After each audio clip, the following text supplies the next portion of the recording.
Welcome to the Content Culture Podcast with your host, Jessica Northey. This is Jessica with the Content Culture Agency, and our guest today is Stephanie. So my name is Stephanie Staidle, like bridal. I am the founder and owner of a company called The Right Brain Entrepreneur. My experience, over 20 years of experience in psychology and a master's in art therapy. And what I discovered in my studies and my experience is that few of us have the tools to tap into our innately creative selves. And no matter what area of life we want to expand in, but most especially for business, we need to learn how to tap into that so that we can be resourceful, fulfilled, and effective. Going through the process of having the right brain with the creative brain, and they say left and right is creative. I don't know, but I used to say that I use both sides because I'm a graphic designer, but I've studied business. But what I've noticed that once I get into a lot of that business administrative type of roles, it's really difficult for me to pull myself back into the more creative side. And I found that your exercises did help me. Even though I'm a graphic designer, you think that I just live on my, creative side of my brain, but I don't. And it's not always, because you're thinking logical a lot of the times too.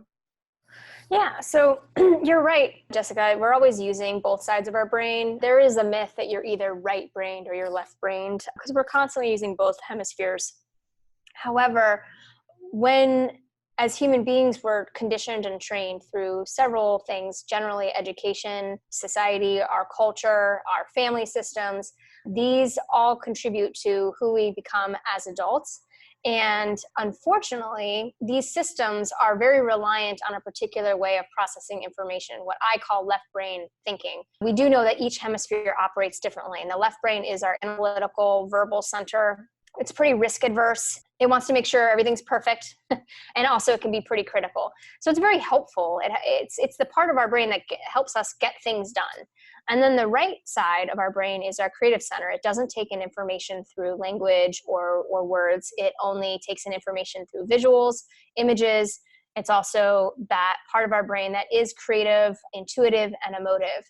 And most of us, by default, when we have a challenge or when we're trying to achieve something in our life, we will automatically go to what we know, which is a left brain process. Because if you even think about our education system that most of us go through, it's very standardized. It's very much about math and science and languages. The arts are extracurricular. They're the first thing to go when budgets are cut. So there's a value system already on the kinds of thoughts and beliefs that we as humans should be operating through or by. And so when, especially as an entrepreneur, which is going to be completely out of the comfort zone for most of us that are used to being employees, and it's risky, right? It's not for the faint of heart. When we tap into entrepreneurship, we have to really learn how to harness our brain's fullest potential and learn how to use that right brain to overcome challenges, to problem solve, and to really see the bigger picture for our business as well. That seems very important. I feel like even maybe this is probably something even high school students should learn. Yes, I wish, I've been recently thinking about possibly just getting more involved in education reform. Sir Ken Robinson is someone that's really great for someone to, if you're interested in learning more about shifting the education paradigm, he does a lot of talks on how creativity is killed in schools and how we need to change our education system to help us flourish more as human beings. Yeah, it's time. Yeah. So if we all could learn from a younger age to, dance and play a little bit more and honor our differences and what makes us unique and not have it always be about there's only one right answer, and learn how to collaborate and learn leadership and communication skills and have more fun, that's going to directly impact in a very positive way our adult lives and the connections and ultimately our happiness. Well, it sounds like a great mission to be a part of. Mm-hmm. So at what point in your process, do you begin coaching your clients about the why? Because that's really what I want to get into today is the importance of it. And in our process, I know you started off with it in the beginning, and I noticed that I didn't go back to it until much, much later in the process when I got stuck. But I asked, when do you start it in the beginning, but do you ever go back to it? How often do you suggest really thinking about that? And what does that mean? Yes, great question. So because of the way most of us have been conditioned to use our brain, we are very detail oriented and, like I said, very analytical. So for example, in the context of starting a business, when you do a search for business courses, you're going to see that a lot of them saying, do a business plan, start your website here, get your logo done. So we immediately think we need to start with all these tiny little details because we think that that's what makes a business. And it's important, but it's only one part of having a business. And we all want to generate income and have stability in our lives. So income is important. But the statistics are very clear that for those that go into business just for money, they might make a lot of money, but at some point they get to an area where they're no longer fulfilled and they have to reevaluate or repivot, or maybe the business doesn't do well because it's not really connected to the business owner on a deeper level. And so there's some self-sabotage that happens.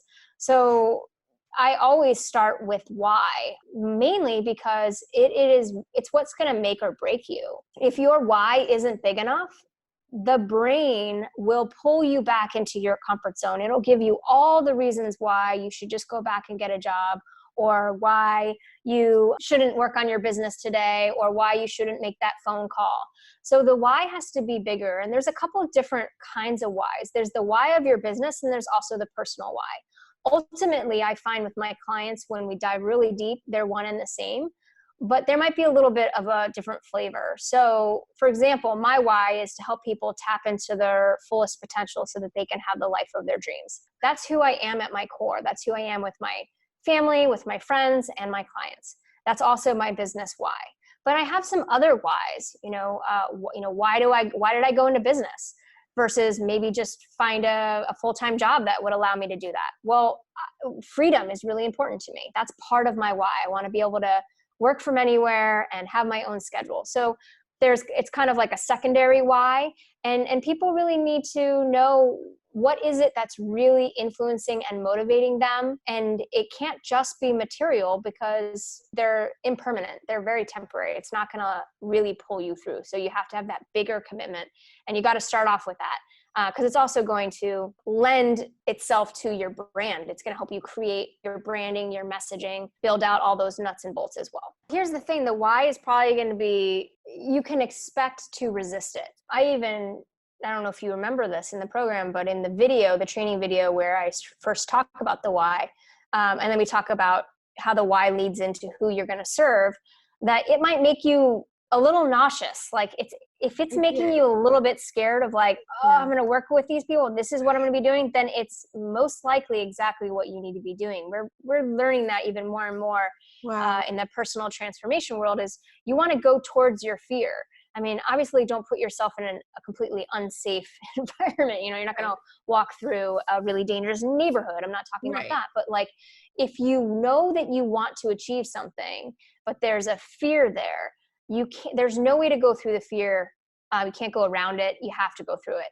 And so the why is going to be challenged, and it'll probably be challenged not only by you, but also by those around you, because especially if it's a pretty big why, it's going to scare other people for a couple of reasons. One, the people closest to you, they want to keep you safe. That's just their natural reaction. They're coming from what they know to be good in their hearts. So they might try to talk you out of it. Oh, you don't really do that. Like, don't do musicians. They don't have any money. Or why would you work with creatives? Like, it's just a dead end. There's all these conditioning that other people have that they'll put onto you. So first of all, you might hear it from other people because they're trying to protect you, but also because it shows them, it's like a big mirror, where when you start to live out your why, some people call it your purpose, your calling, your bigger mission. There's lots of different names for it, but it's a reflection to other people of what they're not doing. So if they're not living their why, it's like the crabs in the boiling water. They're going to try to pull all their friends down in the water with them. So it's an important warning that yes, if you want to have a fulfilled life and career, you have to start with why, but you cannot expect it to be easy.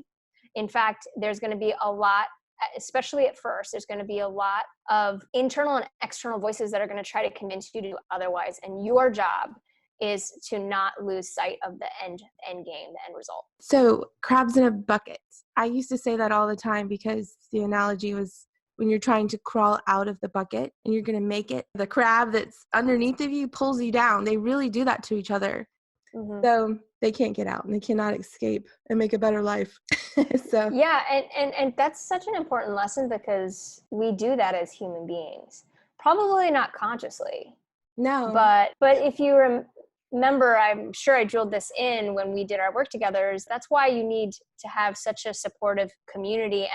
And oftentimes it means finding new community. It doesn't mean you're going to disown other people, but listen, if you're going to quit smoking, you can't hang out with your smoker friends. Very few people are going to have enough resilience to be able to not be tempted. For at first, until you really solidify the new habits, you're probably going to need to hang out with other people who aren't smoking or do different activities.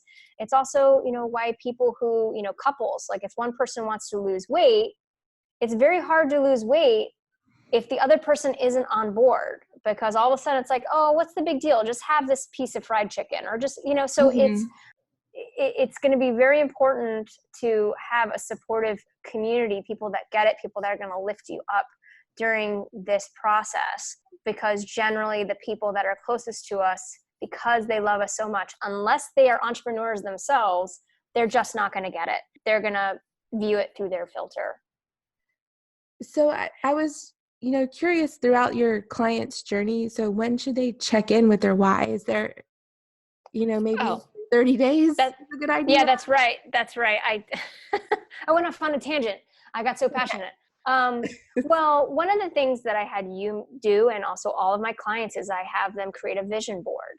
Vision board, it's not just some woo-woo-y thing. We're tapping into the right brain so that we can actually uncover your why, some aspects of your why, but it's also meant to be a permanent reminder and motivating factor for you as you move through. So I recommend, maybe if someone doesn't want to do a vision board, they can do something else where they're at least writing down their goals, or they're writing a story of their vision, and then they have it up on a wall where it's always there. As soon as it becomes wallpaper and you don't notice it anymore, then you need to change it so that you do it. Some people I know, they revisit their why every day. It's a part of their morning practice, part of their meditation. That's one possibility. But other times it really depends on the person, and it depends on how much resistance might be coming up. And you definitely want to check in once resistance is there. And by resistance, I mean things such as procrastination, or if you're finding you're not taking action, or you're finding that there's fears that are coming up, or anxieties, you have to revisit your why, because when you are playing that big game of the why, all the little stuff no longer is important, right? If I'm trying to end world hunger, making a phone call and risking rejection is such a small problem in regards to, or in comparison to, ending world hunger. Right. So we have to kind of check our ego a little bit, and it's not easy. So it depends on the why. I would say I can't really give you like a concrete thing. I would say at least once a month is helpful, but you might need to do it more often. And then especially if you find that you're stuck or struggling, then you've got to go back to, why am I really doing this? Especially in the days when you want to quit, because it's going to be really easy to quit if you aren't connected to the why. And now that you say that, I probably should do it more often. If I may add real quickly, the why becomes a compass for you. So it helps you to make what would otherwise be difficult decisions. If you know where you're going and you have an opportunity that's in front of you, all you need to ask yourself is this aligned with my why or not? And if the answer is a resounding no, then your answer is no. If it's a yes, then it's a yes, right? So then you have this measuring stick that you can use to make decisions both in your life and in your business. So that's another good time to use the why, is whenever you have a big important decision to make. I don't want to digress too much, but really easy to get pulled into a different direction if you don't know your why. This is very true. And, in some circumstances, I would say this is more rare. You might need to say yes to a lot of things in order to have a deeper understanding of your why and what fits and what doesn't. But generally, if you know what your why is, we end up shooting ourselves in the foot if we say yes. And it's common. It's, There's no reason to be ashamed because we all do it. Say we really need the money, we might say yes to something. And there might be circumstances where that's actually aligned to your why. Okay, I won't enjoy doing this, but it's a short-term project. It's going to put a couple $1,000s into my pocket that I can then invest into my business, right? So you could make a decision you could turn it into something that actually is aligned. But at a certain point, the cost will be worse for you to take unaligned opportunities because it will distract you, but also you will most likely not do very well in those opportunities because on a deeper level, it doesn't feel aligned. So you won't show up as your best self. You won't do what you know you need to do. And a lot of it might happen subconsciously. You might not even be aware that you're sabotaging this opportunity. But I had it too. It's a scarcity mindset. It's like, if I don't say yes to this, nothing else will show up. Then I'm screwed. But really, we have to start to practice an abundance mindset. One of my favorite quotes is from a mentor of mine was that every rejection is protection. And so kind of taking on this idea of trust, it's a little bit more woo-woo-y, of this kind of faith that by continuing to say no to the things that aren't aligned, it's going to send a message to the universe to only send you things that are aligned. And that has been my experience, is the more I've said no to things that aren't aligned, the faster and quicker I started to get opportunities that were in my best interest and in the best interest of others. That's very powerful. Completely changes the mindset. And coming back to the right brain, how does knowing your why for your business affect the right brain? Is that more of a creative thought pattern? Yes, of course. And we're starting to see things shift in the business world where people are starting to pay more attention to their brand, their message, their mission, their vision. But it's the right brain is very big pictured. So it can see multiple solutions to a problem. That's why it's so good at being creative. The left brain is very detail oriented. It can go in and onto the little nuances. So it's great when you do need to organize and get into action. The why, in essence, is very much right brained because you are looking at your business and your life from the bigger picture perspective. And it offers you more opportunities, right? Because if you have this big playground of a why to play in, you're going to come up with a lot more cooler ideas and opportunities and different ways to fulfill on that, versus if you pigeonhole yourself into one tiny little thing. So that's where people often get very confused with like a mission versus a vision. Your mission is usually like time. It's measured within time. So you have a mission within 5 years, we want to decrease homelessness by 50%. But your vision is different. Your vision is, we imagine a world and everything that we do is to end homelessness and make sure that every human being has a roof over their head. So there's a little bit different, in that vision, a lot of cool things can happen and you don't have to be attached to how it looks as long as you get there. The mission, right, if you want to decrease homelessness by 50%, then you have to be a lot more specific. So it's important to not get too caught up in that. That's why you want to maintain that as the bigger picture, that right brain, because it's going to allow for more possibilities. Awesome. Thank you for that distinction. So is there anything else you'd like to add or share that we haven't, any projects you're working on? Or? Well, it's interesting that this conversation is happening right when I point where I'm possibly going to be rebranding my own business. Because the important thing to note is the why is always, it's not a static thing. So it's always going to evolve. I mean, ultimately, I'm always going to be helping people tap into their fullest potential. But how I fulfill on that can change and evolve. And I'm in that inquiry right now. But what's helping me is knowing that, okay, I know that my bigger why is probably not going to change. It might shift in a few tiny, small ways, but it leaves me space to be like, oh, well, maybe I could go do this thing and I could do that thing as long as I'm still fulfilling on that bigger why. So it's also, I think, just important to distinguish the why versus the brand, because again, the why it's meant to not really change drastically. The how, the brand, the messaging, that can all change. But that it's important to know that it's not equivalent to the why. And that's kind of exactly what I'm going through myself, is like, okay, I think there might be a different way that I want to fulfill on my why, and I don't know what that looks like. So I'm kind of going through my own introspective journey to understand that on a deeper level. And there's nothing wrong with that, because everything I've done up until now has led to what I'm doing. And what I do in the future is probably not going to be a huge pivot. It's just going to be a different variation, or chapter 2 or chapter 3. Right. So I think it's important for people to have some flexibility and understanding that, if they put all their time and effort into a project for 3 years and then they realize, okay, this is no longer fulfilling for me, I want to do something else. It doesn't mean the why is wrong. It just means you've fulfilled on that first chapter of your why, and now it's time to go into chapter 2. The last thing I wanted to mention about the why is this is something that's really difficult to do on your own. And I've even hired another expert to help me to fully dive even more into my purpose and why, because I've already done a lot of work, but it doesn't mean there isn't another level to go into. So I do recommend anyone that's listening that's really interested in getting, to know their why, you get a coach. Even just doing a course is a great first step, but oftentimes we need the reflection of someone else, because even when we're doing a do-it-yourself course, we're kind of still using the same brain that gets us stuck to do the work. And it's very easy to fall back into old patterns or not have that work for us. So I would recommend finding someone who can help you discover your why. It's not going to be found in a book, unfortunately. It's a very interactive process. So that would just be my recommendation, is that if you're struggling to land on it, you definitely need some outside help.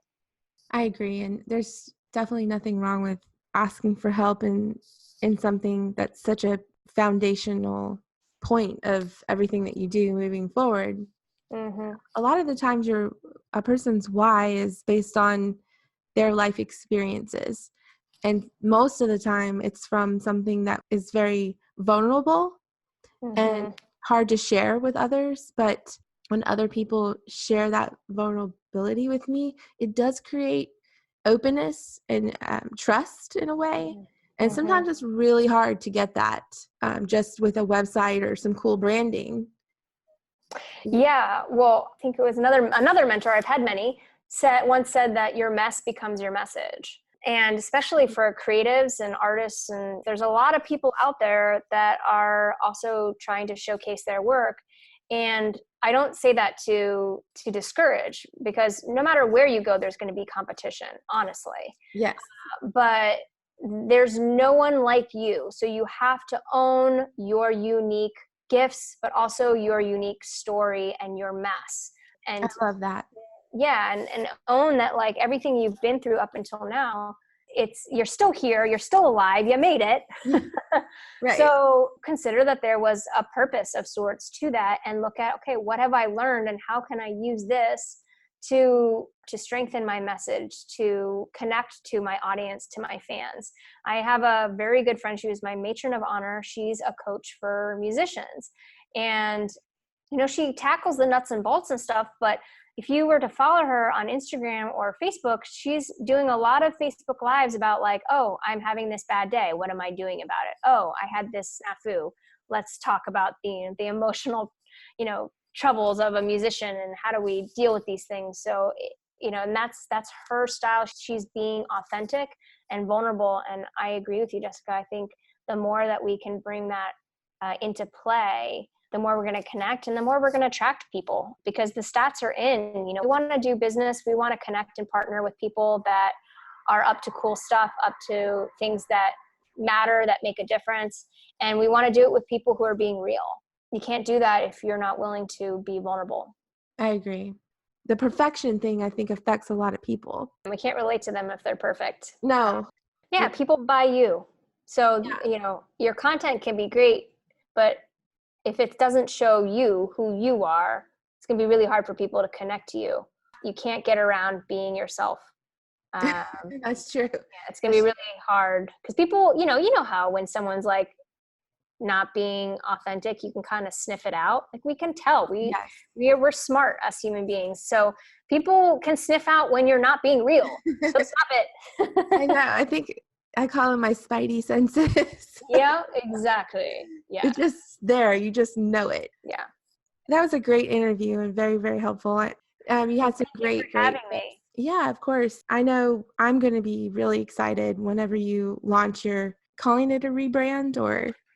I don't know. I'm still in that mysterious place of not knowing what it looks like. I'm kind of going back to the why and fleshing it out a little bit more. Well, have you gotten out into nature? It's hard not to here in San Diego. I've been spending a You're lot in of San time at the Diego. beach. Just try to connect with appreciating nature. I find that I go back in the house and all of a sudden, like, I've got all these ideas. I don't know what happens.